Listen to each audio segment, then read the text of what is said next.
Welcome to direct science classes. मैं राजेश। आज मैं आपको 11th का चैप्टर नंबर 8 कोशिका जीवन की इकाई वाला चैप्टर स्टार्ट कराने वाला हूं। तो इस चैप्टर में हम क्या क्या डिस्कस करेंगे, पहले की पॉइंट देखते हैं। इस चैप्टर में हम पढ़ेंगे कोशिका क्या होता है, फिर हम पढ़ेंगे कोशिका सिद्धांत, फिर प्रोकैरियोटिक यूकैरियोटिक कोशिकाओं की स्टडी करेंगे, फिर कोशिकाओं का समग्र अध्ययन करेंगे कि कोशिकाओं के कौन कौन से अंग हैं और उनकी डीप में स्टडी करेंगे। प्रोकैरियोटिक और यूकैरियोटिक सेल्स की स्टडी करेंगे। तो चैप्टर को स्टार्ट करते हैं। वीडियो के लास्ट तक बने रहना। और मैं चाहूँगा एनसीईआरटी की किताब आप भी निकालें जिससे कि आप अंडरलाइन कर सकें चीज़ों को, इम्पोर्टेंट पॉइंट्स को। ठीक है, स्टार्ट करते हैं। कहता है क्या कि सभी जीवधारी कोशिकाओं से बने होते हैं। इनमें से कुछ जीव एक कोशिका से बने होते हैं जिन्हें एक कोशिकीय जीव कहते हैं, जबकि दूसरे हमारे जैसे अनेक कोशिकाओं से मिलकर बने होते हैं जिन्हें बहुकोशिकीय जीव कहते हैं। तो तुम ये कह सकते हो, इसमें ये बता रहे हैं वो कि जीवों को ना जीवधारी को दो वर्गों में बांटा गया है, एक कोशिकीय जीव और बहुकोशिकीय जीव। एक कोशिकीय जीव ऐसे जीव होते हैं जो एक कोशिका से बने होते हैं, और बहुकोशिकीय जीव ऐसे जीव होते हैं जो एक से अधिक कोशिकाओं से बने होते हैं। अब बात करते हैं कि जो कोशिका होती है, कोशिका है क्या। ठीक है, तो कोशिकीय जीवधारी ऐसे जीवधारी होते हैं, या तुम बोल सकते हो सजीव जीव ऐसे जीव होते हैं, या कोशिकीय जीवधारी तुम कह सकते हो, जिनका स्वतंत्र अस्तित्व होता है। स्वतंत्र, वो इंडिपेंडेंट होते हैं और जीवन के सभी आवश्यक कार्य को करने में सक्षम होते हैं, that able to perform all the biological process. ठीक है, तो इसीलिए हम कह सकते हैं कि जीव के लिए कोशिका ही मूलभूत संरचनात्मक एवं क्रियात्मक इकाई होती है। तो कोशिका को तुम क्या बोलोगे? कोशिका जीवों की संरचनात्मक और क्रियात्मक इकाई है। ये एक लाइन का डेफिनेशन कोशिका का परफेक्ट बैठता है। अब थोड़ा सा आते हैं डिस्कवरी के ऊपर में कि किसने क्या डिस्कवरी किया था। तो एंटोन वॉन ल्यूवेनहॉक था। इन्होंने सबसे पहले कोशिका को देखा और इसका वर्णन किया। फिर रॉबर्ट ब्राउन ने बाद में केंद्रक की खोज की। ठीक है, उसके बाद इलेक्ट्रॉन सूक्ष्मदर्शी के द्वारा विस्तृत अध्ययन, जब इलेक्ट्रॉन सूक्ष्मदर्शी की खोज हुई तब इसका एक विस्तृत अध्ययन हो पाया। ठीक है, अब आते हैं नेक्स्ट टॉपिक हमारा कोशिका सिद्धांत। कोशिका सिद्धांत क्या होता है? तो 1838 में जर्मनी के वनस्पति वैज्ञानिक मैथियस लाइडेन, नाम नोट करना, मैथियस लाइडेन ने बहुत सारे पौधों के अध्ययन के बाद पाया कि पौधे विभिन्न प्रकार की कोशिकाओं से मिलकर बने होते हैं। देखो, जो स्लाइडेन थे उन्होंने, वो एक वनस्पति वैज्ञानिक थे। उन्होंने जब पौधों पे डिस्कवरी की, स्टडी किया, तो उन्होंने बोला कि जो प्लांट्स होते हैं वो बहुत सारे कोशिकाओं से मिलकर बने होते हैं, और फिर ये कोशिकाएं आपस में मिलकर ऊतकों का निर्माण करते हैं। इसी टाइम पे ये 1838 में इन्होंने किया था, और इसी टाइम पे मतलब 1839 में एक ब्रिटिश प्राणी वैज्ञानिक थे, ये तुम्हारे जूलॉजिस्ट थे।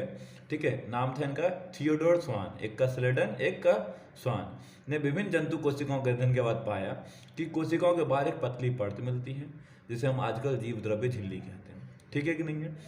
ठीक है, अच्छा, फिर इन और ये जो पादप कोशिकाओं की कोशिका भित्ति, पादप कोशिकाओं में कोशिका भित्ति मिलती है, जो कि इसकी विशेषता है। ठीक है, तो दोनों ने एक मिलके उन्होंने एक थ्योरी दिया। तो स्लाइडेन और स्वान ने संयुक्त रूप से कोशिका सिद्धांत प्रतिपादित किया। ये सिद्धांत, लेकिन सिद्धांत तो दे दिया, लेकिन सिद्धांत की कुछ कमियां थी। क्या कमियां थी? तो ये सिद्धांत ये बताने में असफल रहा कि नई कोशिकाओं का निर्माण कैसे होता है। बताया इन्होंने कि कोशिका जीवन की संरचनात्मक क्रियात्मक इकाई जो जो चीज़ें हैं, लेकिन सिद्धांत में ये बताने में ये सिद्धांत असफल रहा कि नई कोशिकाओं का निर्माण कौन करता है। ठीक है, अच्छा, फिर आए रोडोल्फ विडो। इनका भी नाम याद रखना, विर्चो नाम है इनका। तीन साइंटिस्ट का नाम आपको ध्यान रखना है, एक मैथियस लाइडेन, दूसरा तुम्हारा थियोडोर स्वान। इन दोनों ने मिलकर पहले सेल थ्योरी दिया था, फिर लेकिन इस सेल थ्योरी में ये बताने में नाकामयाब रहे थे कि एक्चुअली सेल किससे बने होते हैं, या नहीं नए सेलों की उत्पत्ति कहाँ से होती है। फिर इसके लिए तुम्हारा कौन आए? तो रुडोल्फ विर्चो आए 1855 में। उन्होंने ये क्लियर किया कि कोशिकाएं विभाजित होती हैं और नई कोशिकाओं का निर्माण पूर्व स्थित कोशिकाओं के विभाजन से होता है। मीन्स इन्होंने बताया कि नई कोशिकाओं का निर्माण पूर्व उपस्थित कोशिकाओं से होता है। इससे हम देखेंगे उनके शब्द में, तो ओमनियस सेलुलर ई सेलुलर। ठीक है कि नहीं है? इन्होंने स्लाइडेन और स्वान की कल्पना को रूपांतरित कर नई कोशिका सिद्धांत प्रतिपादित किया, जिसे हम कोशिका सिद्धांत कहते हैं। क्या कहता है इस कोशिका सिद्धांत में? सभी जीव कोशिकाओं व कोशिका उत्पाद से बने होते हैं। ये थ्योरी क्या कहता है कि सभी जीव जो हैं वो मेजरली किससे बने होते हैं? कोशिका से या फिर कोशिका उत्पाद से बने होते हैं। सभी कोशिकाएं पूर्व स्थित कोशिकाओं से निर्मित होते हैं और जितनी भी कोशिकाएं होती हैं ये पूर्व स्थित कोशिकाओं से मिलकर बनी होती हैं। ठीक है, तो ये हमारा कोशिका सिद्धांत था। अभी हम पढ़ रहे हैं कोशिका का एक समग्र अवलोकन कि कोशिका क्या होता है। ठीक है, आते हैं क्या कहते हैं बच्चों? कोशिका का समग्र अवलोकन। कहते हैं प्याज की कोशिका एक प्रारूपी पादप कोशिका है जिसके बाहरी सतह पर एक स्पष्ट कोशिका भित्ति और इसके ठीक नीचे कोशिका झिल्ली होती है। जब हम प्याज की कोशिकाओं को देखते हैं तो इसके ऊपरी परत पर एक स्पष्ट कोशिका भित्ति दिखती है और नीचे कोशिका झिल्ली होती है। मनुष्य की गाल की कोशिकाओं के संगठन के बाहर की तरफ केवल एक झिल्ली संरचना निकलती दिखाई पड़ती है। प्रत्येक कोशिका के भीतर एक सघन झिल्ली युक्त संरचना मिलती है जिसे केंद्रक बोलते हैं। तो इन्होंने क्या बात किया? इन्होंने कोशिका भित्ति की बात की और फिर कोशिका झिल्ली की बात की। सबसे बाहरी परत जो थी वो कोशिका झिल्ली की थी, फिर उसके अंदर जो परत थी वो सबसे बाहरी कोशिका भित्ति, फिर उसके नीचे जो होती है वो कोशिका झिल्ली होती है, भित्ति और झिल्ली। ठीक है, और जब उसको उन्होंने इसके अंदर कोशिका झिल्ली के अंदर उन्होंने देखा कि एक झिल्ली युक्त संरचना मिलती है जिसको केंद्रक नाम बताया गया। ये केंद्रक होता है। इस केंद्रक में गुणसूत्र क्रोमोसोम्स होता है। गुणसूत्र को हम इंग्लिश में बोलते हैं क्रोमोसोम्स होता है। और क्रोमोसोम्स में क्या होता है? तो इसमें जेनेटिक मटेरियल होता है, आनुवांशिक पदार्थ डीएनए होता है जिसे जिस कोशिका में झिल्ली युक्त केंद्रक होता है। अच्छा, अब कोशिकाओं को दो भागों में बांट दिए। जिसमें झिल्ली युक्त केंद्रक होता है उसे हम क्या बोलते हैं? यूकैरियोटिक कोशिका। और जिसमें झिल्ली युक्त केंद्रक नहीं होता उसे प्रोकैरियोटिक कोशिका बोलते हैं। ठीक है, दोनों ही यूकैरियोटिक में भी और प्रोकैरियोटिक में भी एक अर्ध तरल आव्यूह मिलता है जिसे कोशिका द्रव्य कहते हैं। और कोशिका की जीव अवस्था संबंधी विभिन्न रासायनिक अभिक्रियाएं यही संपन्न होती हैं। ये एक इम्पोर्टेंट पॉइंट है, तुमसे ऐसे पूछ सकता है कि कोशिका में जीव अवस्था संबंधी विभिन्न रासायनिक अभिक्रियाएं कहाँ संपन्न होती हैं? तो आपका आंसर आना चाहिए ये कहाँ पे होती हैं बच्चों? कोशिका द्रव के अंदर में। अब आते हैं यूकैरियोटिक कोशिका में केंद्रक के अतिरिक्त अन्य झिल्ली युक्त विभिन्न संरचनाएं मिलती हैं। अच्छा, प्रोकैरियोटिक में ज़्यादा संरचनाएं नहीं मिलती हैं, लेकिन जब हम यूकैरियोटिक कोशिका की स्टडी करते हैं तो यूकैरियोटिक कोशिका में अन्य बहुत सारी संरचनाएं मिलती हैं जिसको हम कोशिकांग कहते हैं, सेल ऑर्गेनल्स बोलते हैं, जैसे अंतःप्रद्रव्य जालिका, एंडोप्लाज्मिक रेटिकुलम, सूत्र कणिकाएँ जिसको हम माइटोकॉन्ड्रिया बोलते हैं, सूक्ष्मकाय माइक्रोबॉडीज होती हैं, उसके बाद गोल्जी सम्मिश्र गोल्जी कॉम्प्लेक्स बोलते हैं, लयनकाय लाइसोसोम्स हो गया, रसधानी वॉक्यूल्स बोलते हैं। प्रोकैरियोटिक कोशिका में झिल्ली-युक्त कोशिकाओं का अभाव। अच्छा, क्या बता रहे? प्रोकैरियोटिक कोशिकाएं जो होती हैं उसमें झिल्ली-युक्त कोशिकाओं का अभाव होता है। ओके, तो ये था हमारा अभी जो हमने पढ़ा है कि कोशिका का समग्र थोड़ा सा अवलोकन किया है। अभी यहाँ कुछ डायग्राम दिखाए गए हैं, जैसे आरबीसी हो गया, संरचना इन्होंने दिखाई कि कैसे कैसे संरचना होती हैं। तो ये कुछ कोशिकाओं की संरचना है, आपको डायग्राम याद रखना है कि कौन सी कोशिका क्या है। कभी कभी सीधा डायग्राम में से भी क्वेश्चन पूछ लिया जाता है। ठीक है, फिर आते हैं यूकैरियोटिक व प्रोकैरियोटिक दोनों कोशिकाओं में झिल्ली रहित अंग।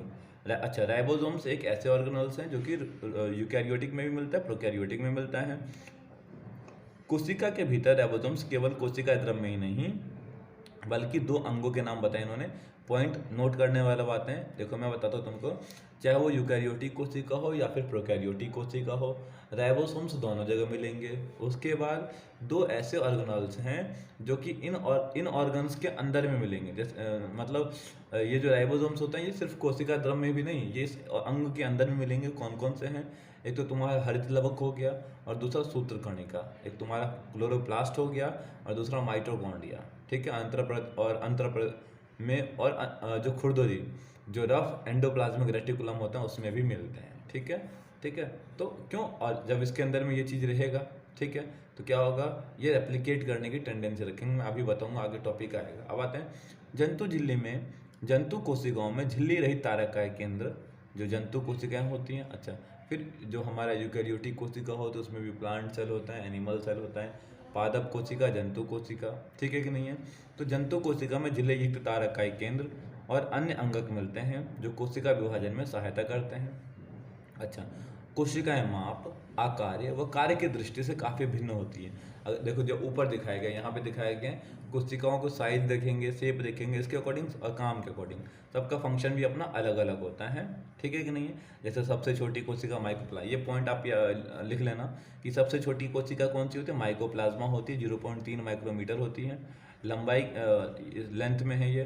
और जबकि जीवाणु की बात करेंगे बैक्टीरिया में तो 3 से 5 माइक्रोमीटर तक इसकी लेंथ होती है।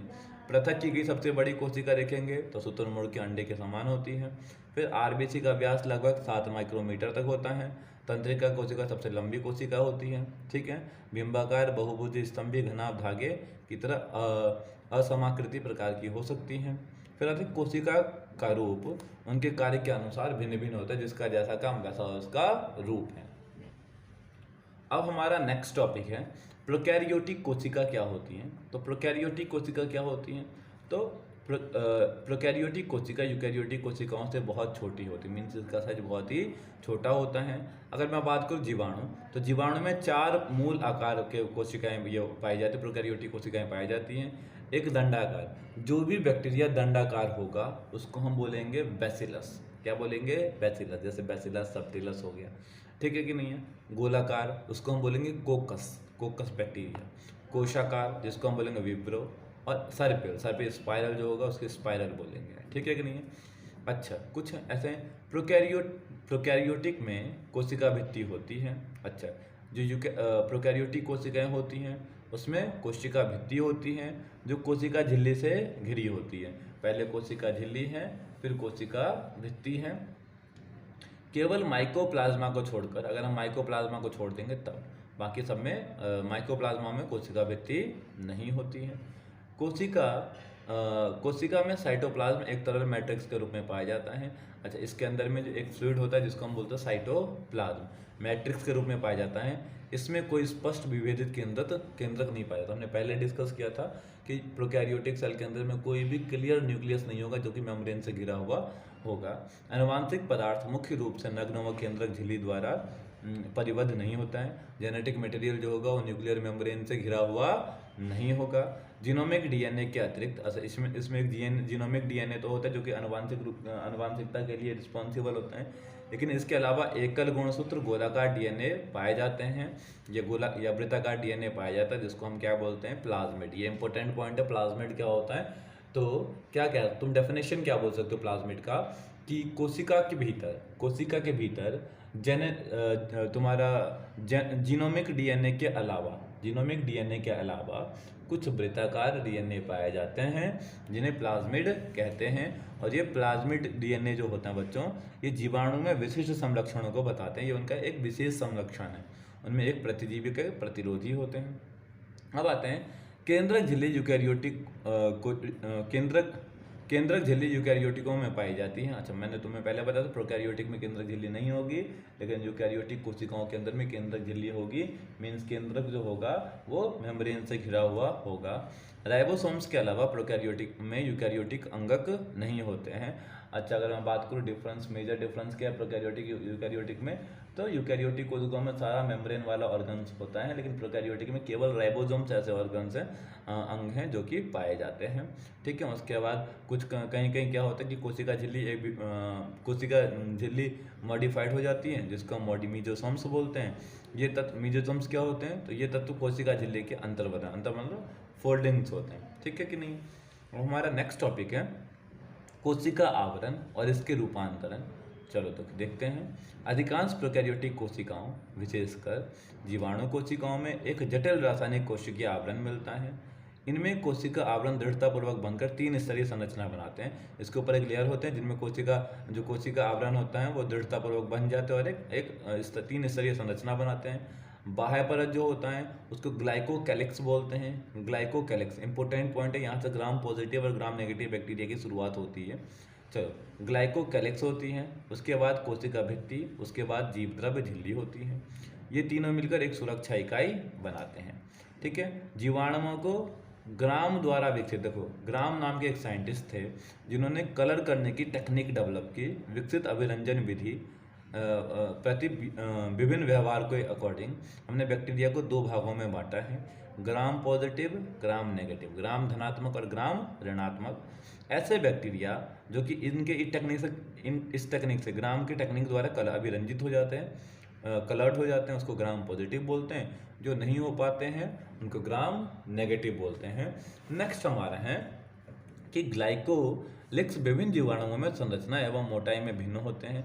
अच्छा, ये जो ग्लाइको कैलिक्स लेयर होती हैं, ये अलग अलग बैक्टीरिया में इनका संरचना और इनका जो थिकनेस होता है वो अलग हो सकता है। कुछ में ये ढीली आच्छादित होती हैं जिसे अवपंक परत कहते हैं, दूसरों में मोटी व कठोर आवरण के रूप में हो सकती है जिसे संपुटिका या कैप्सूल कहते हैं। ठीक है कि नहीं है? तो एक में मोटी होती है, एक में पतली होती है। ठीक है। कोशिका भित्ति कोशिकाओं के आकार, अच्छा कोशिका भित्ति का क्या फंक्शन है ये यहाँ पे ये एक्सप्लेन करना चाह रहे हैं कि कोशिका भित्ति कोशिकाओं को आकार का निर्धारण करती हैं। यह सशक्त संरचनात्मक भूमिका प्रदान करती हैं जो जीवाणुओं को फटने तथा निपातित होने से बचाती हैं। टोटल काम कोशिका झिल्ली का प्रोटेक्शन का है और सेफ प्रोवाइड करने का है। आगे देखते हैं हम।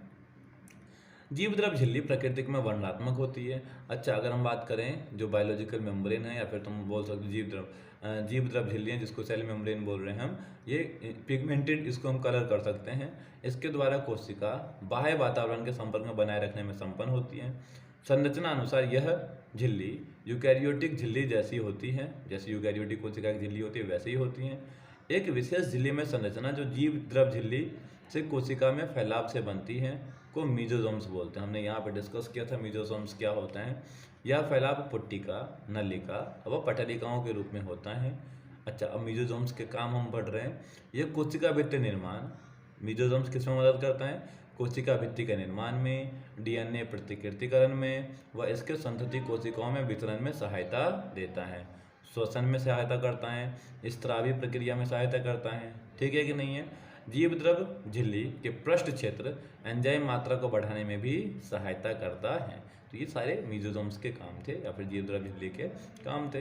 प्रोकैरियोटिक जैसे नीलहरित बैक्टीरिया हो गया, ब्लू ग्रीन एल्गे हो गया, कोशिका द्रव में झिल्ली में विस्तार होता है। ठीक है, जिसे वर्णकी लवक कहते हैं, इसमें वर्णक पाए जाते हैं। ठीक है। अच्छा, कुछ ऐसे प्रोकैरियोटिक सेल्स हैं जिसके अंदर में तुम्हारा क्या पाया जाता है? क्लोरोप्लास्ट पाए जाते हैं, पिगमेंट्स पाए जाते हैं। ठीक है। जीवाणु कोशिका चलायमान अथवा अचलायमान। अच्छा, अब देख रहे हैं, हम बता रहे हैं कि जो बैक्टीरियाज होते हैं या जो बैक्टीरियल सेल्स होती हैं ये मोटाइल भी होते हैं, नॉन मोटाइल भी होते हैं, चलायमान भी होते हैं और अचलायमान भी होते हैं। यदि ये चलायमान है तो उनमें कोशिका भित्ति जैसी पतली संरचनाएं मिलती हैं। ठीक है, जिसे कसाभिक कहते हैं। एक पतला सा संरचना मिलेगा जिसे कसाभिक बोलेंगे, फ्लैजिला बोलेंगे। और जीवाणु में कसाभिकाओं की संख्या विन्यास क्रम भिन्न भिन्न होता है। जीवाणु कोशिका, अच्छा अब देखो कसाभिका के स्ट्रक्चर को थोड़ा सा इन्होंने क्लैरिफाई किए हैं कि फ्लैजिलम जो फ्लैजिला होता है इसे 3 भागों में बांटा गया है, तंतु, अंकुश और आधारीय शरीर। तंतु, अंकुश और आधारीय शरीर। तंतु कसाभिका का सबसे बड़ा भाग होता है और यह कोशिका सतह से बाहर की ओर फैला होता है, जबकि जीवाणु के सतह पर पाई जाने वाली संरचना, अच्छा सतह पर कौन सी संरचनाएं पाई जाती हैं? कुछ ये तो हमने पढ़ा था, कहीं एक उसी तुम्हारा फ्लैजिला होगा और सतह पर रोम और झालर इनकी गति से, अच्छा गति करने में कौन सहायता करता है? फ्लैजिलम करता है। लेकिन जो रोम और झालर होते हैं ये गति करने में सहायता नहीं करते हैं। रोम लंबी नलिकाकार संरचनाएं होती हैं जो विशेष प्रोटीन की बनी होती है, और झालर जो होती हैं लघु फिलामेंट जैसे होते हैं जो कोशिका के बाहर प्रवर्तित बाहर की ओर निकले होते हैं। कुछ जीवाणुओं में यह उसको पानी की धारा में पाई जाने वाली चट्टानों व पोषक ऊतकों से चिपकने में सहायता करता है। तो आप सिंपल सा कह सकते हैं पोषण में मदद करता है। अब आते हैं राइबोसोम्स और अंतर्विष्ट पिंड। तो प्रोकैरियोटिक में राइबोसोम्स कोशिकाओं की जीवद्रव झिल्ली से जुड़े होते हैं। अगर मैं बात करूँ प्रोकैरियोटिक में तो राइबोसोम्स कोशिका की जीवद्रव झिल्ली से जुड़े होते हैं और ये 15 से 20 नैनोमीटर, अच्छा साइज क्या होते हैं प्रोकैरियोटिक में जिनका, तो 15 से लेके 20 नैनोमीटर आकार होता है। 2 उपिकाई पाई जाती हैं, एक 50S और एक 30S। राइबोसोम्स की 2 सब यूनिट्स होती हैं, 50S और 30S, और ये आपस में मिलकर 70S प्रोकैरियोटिक राइबोसोम्स को निर्माण करते हैं। ठीक है। राइबोसोम्स के ऊपर में प्रोटीन संश्लेषण होता है। राइबोसोम्स का मेन फंक्शन ये है प्रोटीन संश्लेषण करना, तो राइबोसोम्स के ऊपर में प्रोटीन संश्लेषण होता है और बहुत से राइबोसोम्स एक संदेहवाहक आरएनए में समृद्ध होकर एक श्रृंखला बनाते हैं जिसे बहु राइबोसोम्स या बहुसूत्र कहते हैं। बहुसूत्र का राइबोसोम्स संदेशवाहक आरएनए से कनेक्ट होकर प्रोटीन निर्माण में भाग लेते हैं। अब आते हैं अंतर्विष्ट पिंड क्या होता है। तो प्रोकैरियोटिक कोशिका में बचे हुए पदार्थ कोशिका द्रव में अंतर्विष्ट पिंड के रूप में संचित होते हैं। जैसे यूकैरियोटिक कोशिका में क्या है बच्चों कि यूकैरियोटिक कोशिका में तुम्हारा सेल ऑर्गेनल्स होगा, उसके मतलब को झिल्ली से घिरा हुआ होगा सारे ऑर्गेनल्स जो हैं, लेकिन यहाँ पे क्या होता है स्वतंत्र रूप से पड़े हुए होते हैं बायोलॉजिकल मतलब जो कोशिका द्रव होता है उसके अंदर में।